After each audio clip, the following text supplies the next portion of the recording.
Bismillah, kajian Ustadz Abu Qatadah Part 4.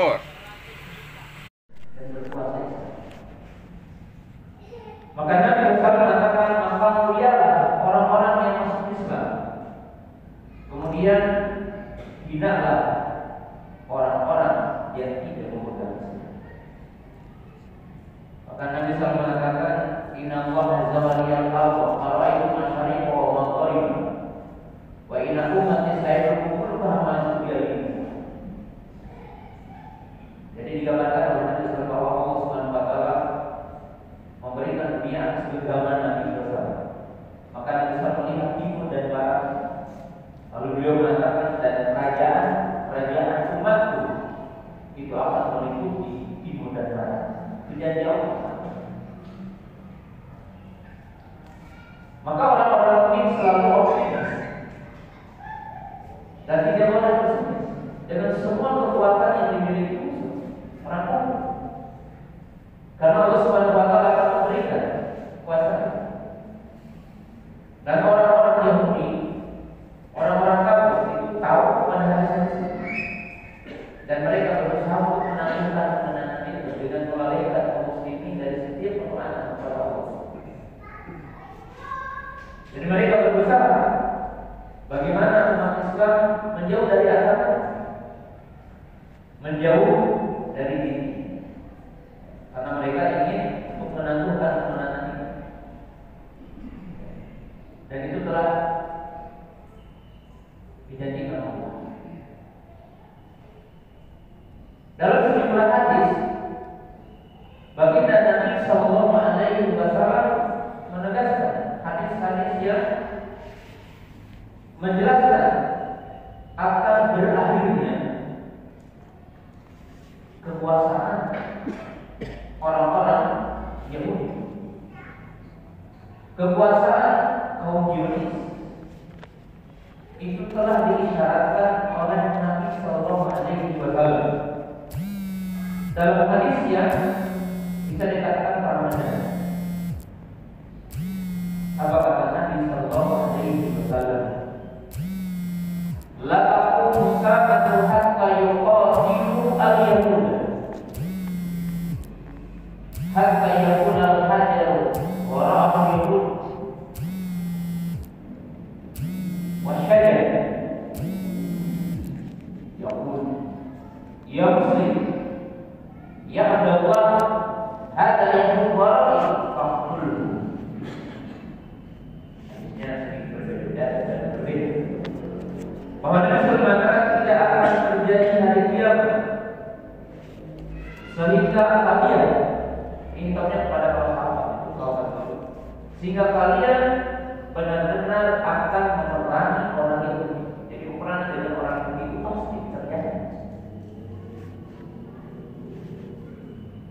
Sehingga nanti pohon yang orang-orang Yahudi bersembunyi di belakang. Dalam riwayat dikatakan wal hajar, dan batu.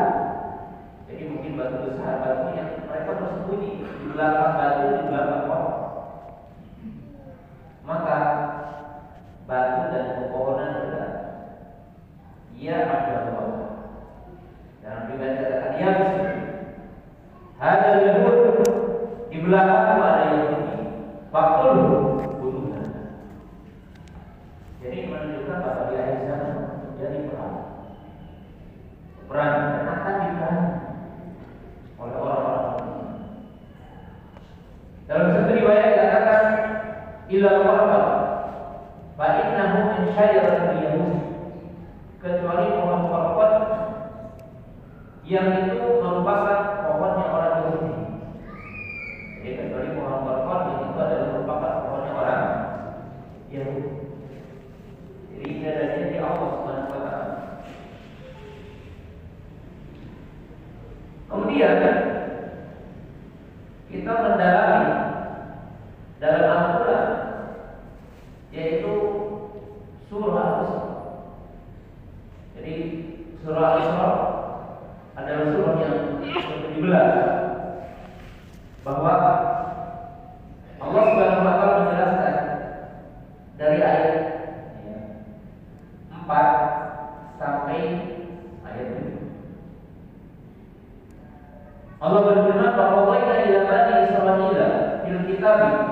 la tufsiduna fil ardi marratayn wa la ta'maluna quluban kabira fa idza ja'a wa'du lahuma wa asna 'alaykum ibadan lana uli ba'sin syadid fa jasu khilal diyari wa kana wasamauna famaradna lakum al-qarrata 'alayhim wa abdalnakum bi aqwalin wa banin wa ja'alnakum ashabana kira in ahsantum li anfusikum wa in ahsantum falaha fa idza ja'a wa'dul akhirati liyasu'u wujuhakum wa liyadkhulul masjida kama dakhalu awwal marrah wa liyukabbiru ma'ahu wa takbira. Jadi dalam ayat ini kita lihat. Jadi dalam ayat ini Allah menyebutkan orang yang beriman itu akan melakukan 2 kali kerusakan yang besar bumi. Jadi orang yang beriman ini, Bani Israil ini akan melakukan kejahatan internasional, kejahatan kezaliman di muka bumi 2 kali. Hanya para ulama berbeda pendapat kapan ini terjadi. Apakah terjadi sebelum diutusnya Nabi Muhammad, atau apa yang dimaksud Allah Subhanahu wa taala ini adalah setelah diutusnya baginda Nabi sallallahu alaihi wasallam? Maka para ulama tafsir berbeda pendapat. Sebagian para ulama tafsir mengatakan ya sudah terjadi dulu. Ya, kita tahu mereka dalam sepanjang sejarah. Tapi sebagian para ulama mu'assirin ada yang berpendapat bahwa yang dimaksud kejahatan atau kezaliman yang dilakukan oleh mereka adalah setelah diutusnya baginda Nabi sallallahu alaihi wasallam. Lalu mereka menyebutkan yang dimaksud dengan 2 kali ini. Pertama, ketika orang-orang Yahudi berada di kota Madinah dan melakukan perdamaian, kesatuan dengan kaum muslimin di Madinah, menjaga kota Madinah, yaitu Bani Quraidah, Bani Quraidah, Bani Nadir. Lalu mereka melakukan kejahatan pertama, yaitu melanggar terhadap semua perjanjian dan melakukan kezaliman yang diabadikan dalam Quran dalam surah Al-Ahzab, di mana orang-orang Yahudi terusir dari kota Madinah karena melakukan kezaliman pertama. Kemudian mereka terusir menjadi kelompok yang tersebar di seluruh penjuru dunia, dan mereka tidak memiliki sejengkal tanah di dunia ini. Kemudian kejadian yang kedua adalah sekarang. Jadi kezaliman yang kedua adalah sekarang, di mana mereka mengambil bagian tanah kaum muslimin, ardu ahli tauhid, ardu ahli iman, ardu Palestina, Baitul Maqdis, Masjidil Aqsa dan sekitarnya. Dan mereka sekarang menjadi kaum yang tersebar di seluruh dunia, menguasai harta, menguasai dunia, dan mereka sedang melakukan kezaliman di dunia ini. Yang janji Allah Subhanahu wa taala dalam ayat ini, yang artinya kaum Yahudi itu akan berakhir, dan kita harus yakin janji Allah. Karena Allah berfirman, "Idza ja'a wa'dul akhirati